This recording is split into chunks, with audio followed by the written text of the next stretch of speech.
Welcome to Get Sleepy, where we listen, we relax, and we get sleepy. My name's Thomas, and I'm your host. Thank you so much for listening. Tonight, Heather will be reading to us, and we'll follow a black cat named Tabitha as she roams her neighbourhood on Halloween. From youthful trick-or-treaters to jack-o'-lantern displays to neighbours gathering around the fire for hot cider, all of the most delightful autumn experiences will be there to enjoy. And don't worry, Tabitha's nighttime journey is just a sleepy one. There won't be any scares in our story. So, I hope you're feeling contentedly cozy and comfortable in bed. If you need to shuffle or reposition a little, feel free to do so. Perhaps it might also help you to take a nice big stretch, just allowing your muscles to relax even further.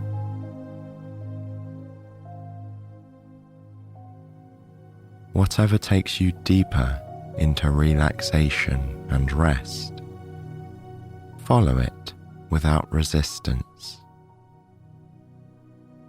Enjoy the natural pull of sleep. Your body knows what to do. It knows how to rest. So simply allow it to happen without even thinking about it. You've got plenty of time to listen along to our story while you settle into the peace and quiet of the night. So, with your eyes closed and your breathing steady and relaxed, I'll make way for Heather so she can tell our story. Imagine a glowing moon shining bright in a darkening sky. The festive smell of spices and cider is in the air, and the neighbourhood hum of Halloween night is building.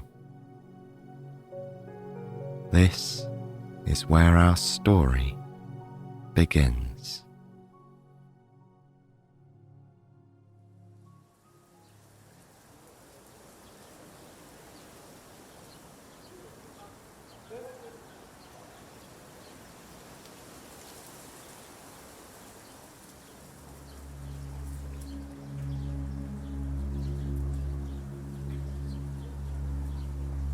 The entire neighborhood was in agreement.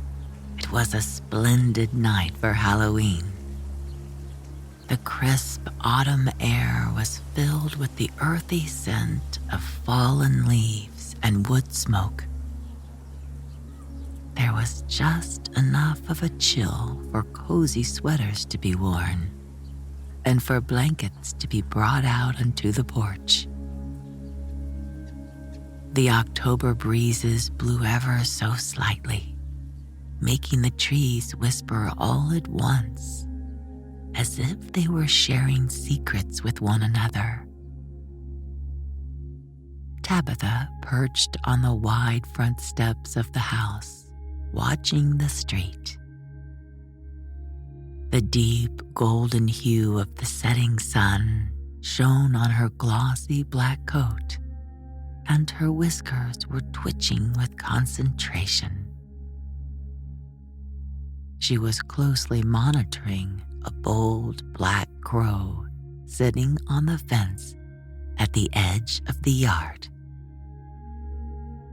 The bird stared at her with little concern, cocking its head to the side and regarding her with a glittering eye. The crow was almost as large as she was. Her tail switched boldly, and she shifted from foot to foot, waiting for the huge black bird to make another move. This was her territory, and she would not tolerate interlopers. Just then, the front door swung open, interrupting the standoff. The offending crow fled, sailing upward and disappearing into the gnarled branches of a nearby oak. There were many places for a bird to roost on an old tree-lined street such as this one. Tabitha turned to see which human had rudely interrupted her porch vigil. It was a small boy. He was giggling and running past with a sticky caramel apple in one hand.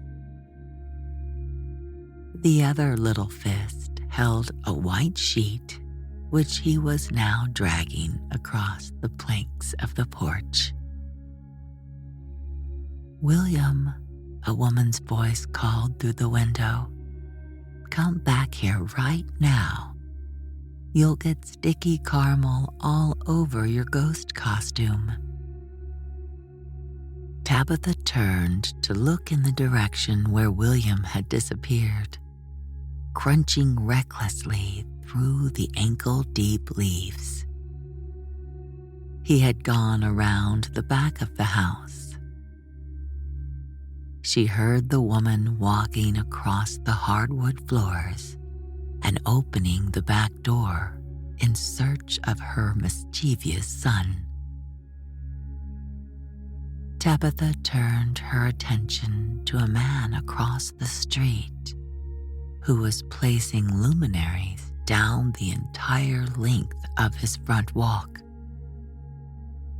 Every few paces, he would set down a white bag filled 1/4 of the way with sand. Then he would carefully anchor a fat white candle inside. As the sunset faded into murky twilight, he walked the length of the sidewalk, lighting each one in turn. Like small spirits emerging from the earth, the luminaries sprang to life and glowed. They flickered cleverly from the confines of their 4 white walls, casting an ethereal light into the deepening gloom of the evening. Behind him, a woman was doing something interesting on the porch. She carried tall sheaves of corn stalks tied with orange and brown ribbons. These were being positioned around the entrance to the house. Tabitha knew from past Halloweens that there would soon be an unending stream of small people going up and down those stairs, while the door opened and closed, and opened and closed. This odd human ritual always seemed to happen when the nights grew chilly.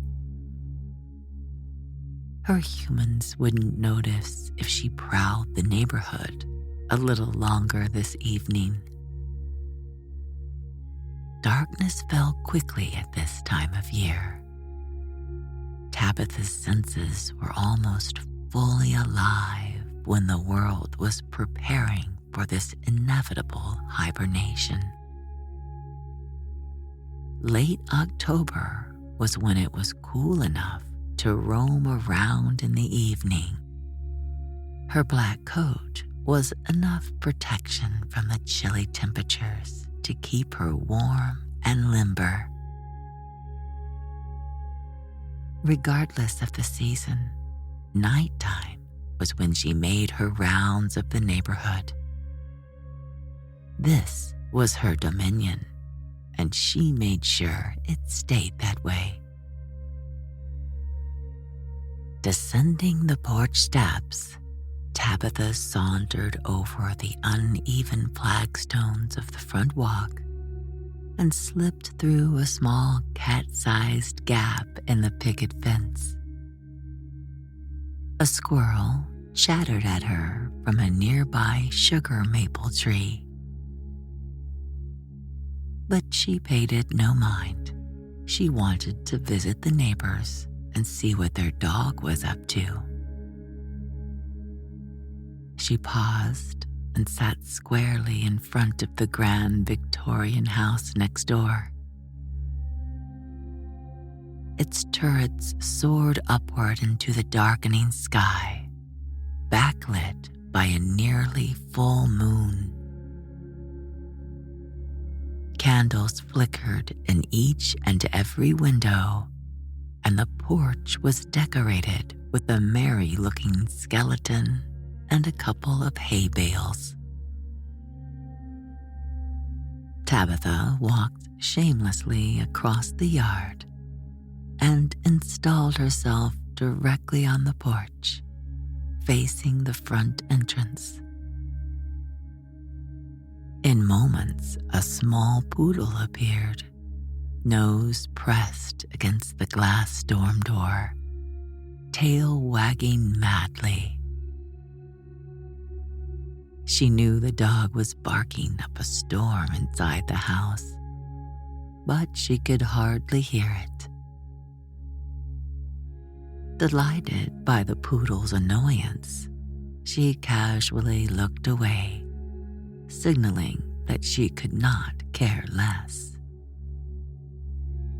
Then, demonstrating that she was free to leave and he was not, she turned and retreated down the walk, and then slid smugly through the hedge into the next neighbor's garden. Seeing that there was a gaggle of humans on the porch at this home, Tabitha moved silently through the bushes and kept out of sight. It was a group of the big people. 2 were rocking on a porch swing with a big plaid blanket covering them. 3 others were scattered about, sitting on chairs and on the steps to the house. There was a table set up with a hot water dispenser, and an unmistakable scent of apples and cinnamon floated through the air.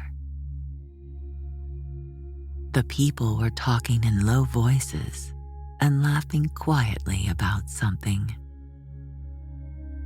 The adult conversation paused when 3 small humans arrived carrying bags and plastic buckets.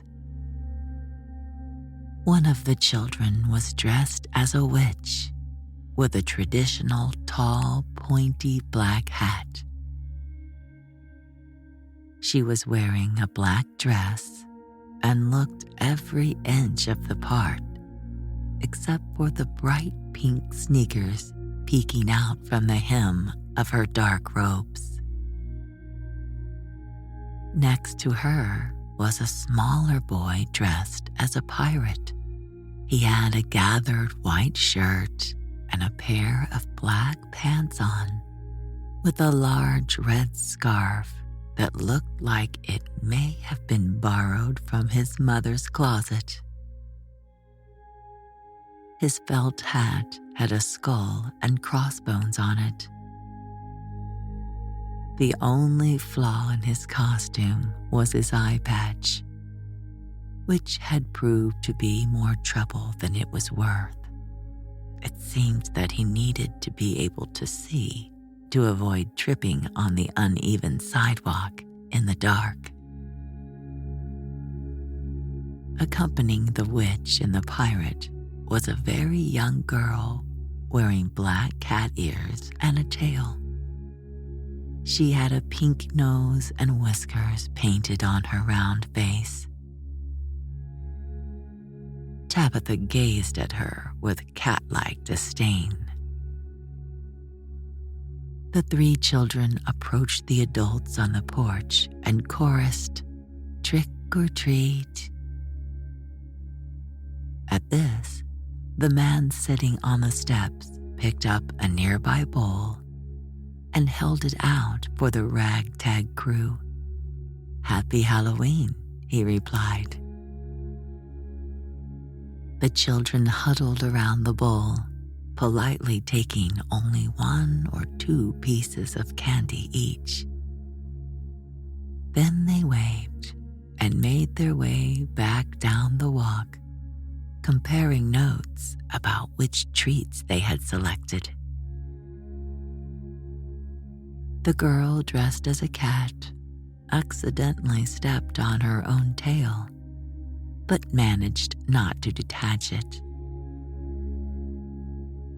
Then the 3 little companions vanished into the night on their way to another house.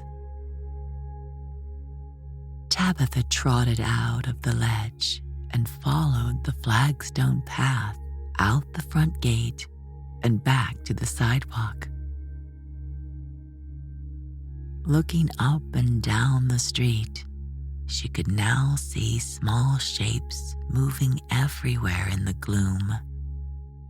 Happy exclamations and slamming doors echoed through the night as more and more children appeared in their costumes. Taking advantage of her natural dark camouflage, Tabitha slipped further into the shadows and continued her patrol of the neighborhood. Slipping across the way, she surveyed the other side of the street. The people who lived in the colonial-style house had lined their front steps with a huge assortment of different jack-o'-lanterns, which were now winking and grinning at passers-by with their jagged smiles and animated eyes. Tall and thin, short and plump, and sometimes charmingly lopsided, the pumpkins welcomed each trick-or-treater with mischievous delight. While Tabitha regarded the collection of jack-o'-lanterns from a short distance, she was alerted to a movement out of the corner of her eye. She turned her head just in time to see a fluffy ginger cat tail disappear around the side of the house. Tabitha was not aware of any upstart ginger cat that was living on her street, and she knew she must investigate. Slinking quietly to the corner of the house, she ducked under the bushes and followed the garden bed to the back. The mysterious ginger cat was nowhere in sight, but a large, cheerful blaze was dancing in the fire pit. Multiple adult humans were sitting around it with mugs in their hands, chatting and laughing. Tabitha stayed in the shadows, scanning the entire yard for the offending feline. It was no use. The fluffy orange visitor had moved on. Leaving the people at the backyard fire pit behind, Tabitha melted through the hedgerow to the next house, where there was something exciting happening on the back deck. Some adults and larger children were standing around a big tub of water, and one of them was repeatedly plunging his face in and giggling. Tabitha shuddered at the idea of getting her face wet. What could be the purpose of this perplexing behavior? An adult handed the boy a towel. He wiped his face off and said, "You try it." As Tabitha watched, the girl next to him did the very same thing. After 2 or 3 tries, she pulled her face out of the water with a victorious cry. There was an apple in her teeth. All the people on the deck clapped, and someone handed her a towel too. "I've never won at bobbing for apples before," she said, after taking the apple out of her mouth. Tabitha looked on, confused, and then decided these humans were very odd. She turned and walked around the dark edge of the yard to the front of this house, where she could see through the window that more hubbub was happening inside. Wanting to get a closer look, Tabitha silently leapt onto the front steps and then jumped into an empty window box that was hanging from the sash of one of the 4 large front windows. Where there had once been petunias, there was now a convenient dirt surface for her to sit upon. The wind ruffled her fur as she put her pink nose to the glass. Inside, people were milling about. She could see a large table covered in bowls and plates of treats. There were enormous chocolate chip cookies, cupcakes, and brownies laid everywhere. At the end, a cut glass punch bowl sat surrounded by little cups. It was filled with something red and fizzy. Adults stood here and there, sipping drinks and eating sweets. In the living room, a large group of children sat on the floor in various costumes. One was dressed as a fuzzy bumblebee. Another was a princess with a crown that was ever so slightly out of place on her head. To her right was a child dressed as a fairy. A friend nearby was dressed as a black bear.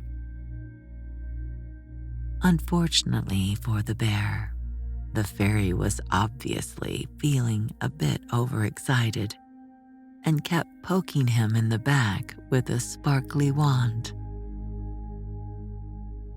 On the other side of the bear was a girl dressed as a firefighter who could hardly see out from under her large hat. Standing in front of this gaggle of small partygoers was a man wearing a wizard's cape. He was gesturing dramatically and appeared to be telling a story to the children. Another adult walked over to the light switch and made the room darker, and then shone a flashlight on the wall.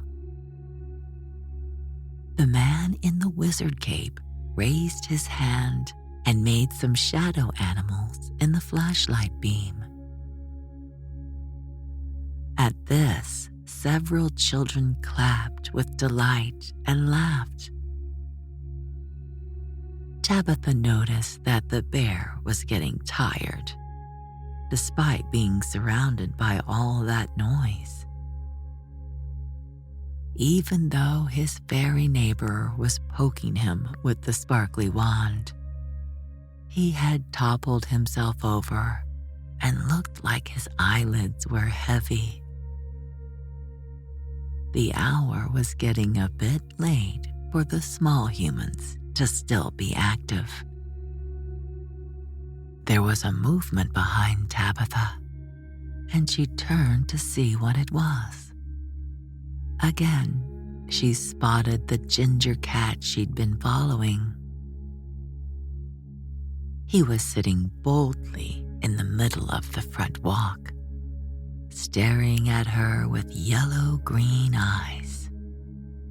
Turning casually, as if he didn't care what she did, the orange cat sauntered straight down the middle of the path toward the road. Having seen enough of the party inside, Tabitha hopped out of the flower bed and followed him. He turned and walked down the sidewalk in the general direction of Tabitha's house, vanishing again into the shadows. Tabitha quickened her pace, but she could not see where he had gone. Again, this unfamiliar cat had eluded her. The wind was picking up a bit, and it whistled mysteriously through the dry branches of the shrubs as she made her way through the piles of debris on the ground. Fewer trick-or-treaters were on the street now, although the fun was clearly not over. Tabitha was feeling miffed about losing sight of the orange cat and decided she was ready to return to her own yard. Staying within the protective shadows of the fences and garden borders, she zigzagged across the gardens of the neighborhood with the chilly autumn wind spinning up little whirling columns of leaves behind her. Silently, she crept along the sidewalk, encountering fewer and fewer people. The humans were beginning to desert the street, leaving a yawning emptiness. Tabitha noticed that the candles were beginning to burn down in the jack-o'-lanterns. Here and there, a face would go dark, while another lived to see 5 or 10 more minutes of flickering light. As she neared her house, Tabitha noticed that the adults next door had abandoned their porch swing and taken their mugs inside.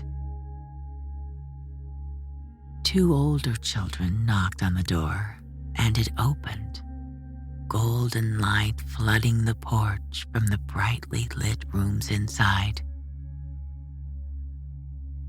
"Trick or treat," they said, with a bit less boldness than those who had peered earlier in the evening.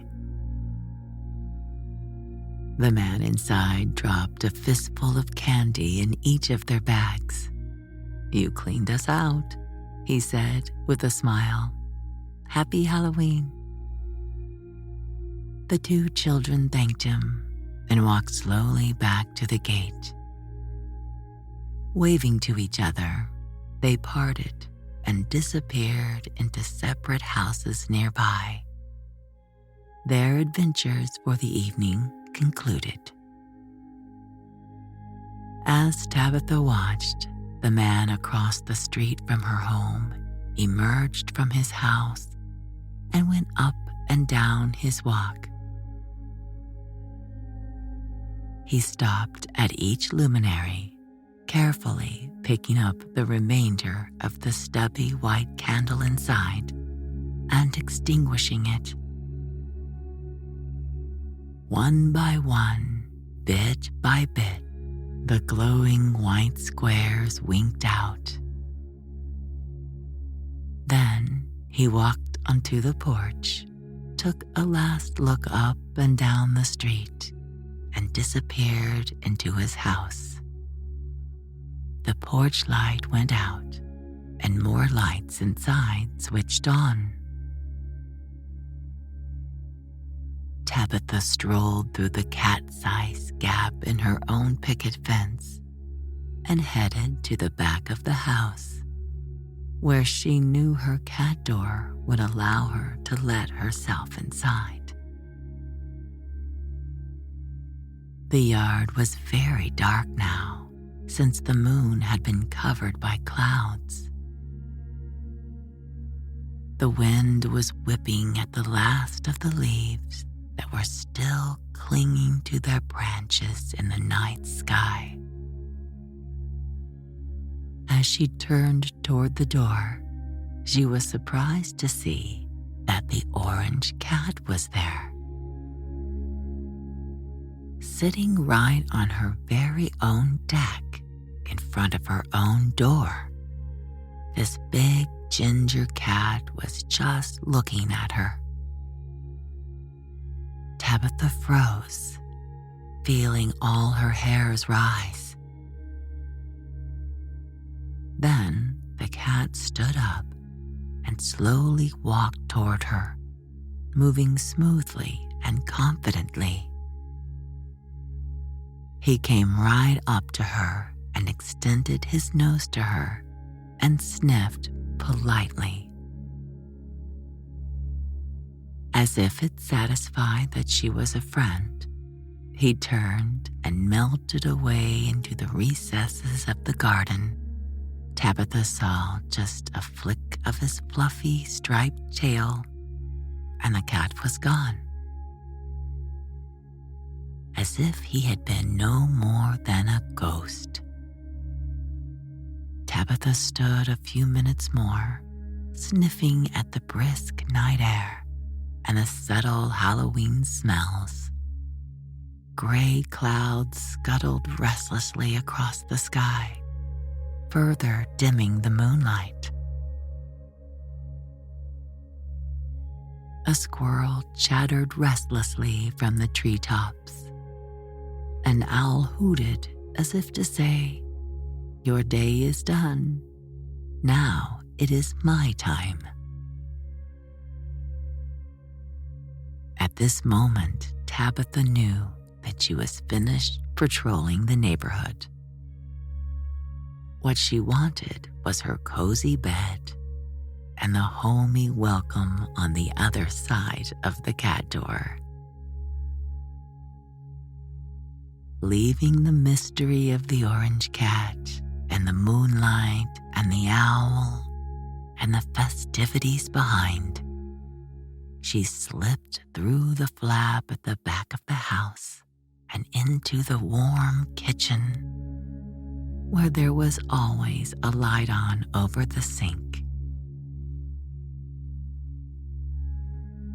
The house was very quiet, except for the murmuring of the adults upstairs. She was pleased to have found the living room to herself. Tabitha walked to her cozy cat bed on velvet paws, making not a sound. Turning around 3 times on the cushiony softness of her nest, she settled down and gave herself a cursory bath. The warm air from the nearby radiator soothed her. She could feel sleep approaching. Tabitha closed her eyes and settled her chin on her satiny paws. She thought about her evening's adventures, while visions of jack-o'-lanterns and blowing leaves drifted through her consciousness. She was vaguely aware that the adults upstairs had finally finished their conversation. Soon the house was completely silent, except for the ticking of the clock. Tabitha yawned widely and sank further into her bed, sighing with contentment. She thought to herself that she would have to track down that mysterious orange cat tomorrow. After all, he had no business flitting through her neighborhood as if he were a spirit. Then, with a sea of flickering Halloween lights on her mind, Tabitha sank blissfully into a cozy autumn slumber.